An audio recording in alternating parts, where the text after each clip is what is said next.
তো বন্ধুরা, আজ আবার আমি তোমাদের সামনে সিম্পলিফিকেশনের আরেকটা গুরুত্বপূর্ণ ম্যাথ নিয়ে হাজির হয়েছি। দেখো, এই ধরনের ম্যাথ যে 1 2 1 4 1 8 থেকে শুরু করে, ঠিক আছে, এই ধরনের ম্যাথ কিন্তু প্রত্যেকটা পরীক্ষাতে আসে।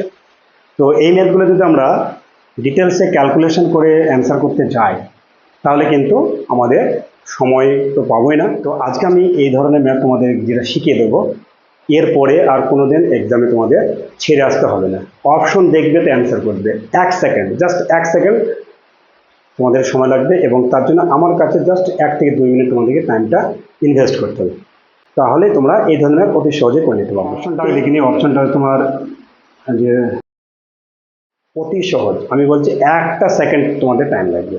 অ্যান্সারটা কী হবে? 30/32। ক্যালকুলেশন না করে আমি অপশন থেকে অ্যান্সার করলাম, তোমরা পারবে। কী করে দেখো, এরকমভাবে যদি থাকে যে প্রত্যেকটা দেখো ডিজিট একটা যৌগিক আকারে কিন্তু বর্ধিত হয়েছে, 2 4 8 16 32 64 এরকমভাবে বাড়তে থাকে।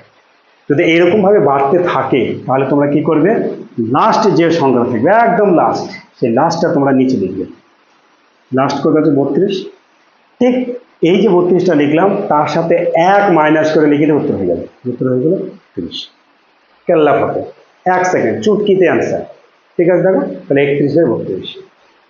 ঠিক আছে, এবার ধরো চলে গেল 32-এর পর কি হবে? 1/64। মানে এইটা আমি লিখছি, জাস্ট আর একটা ম্যাথ করেও হয়ে যাবে।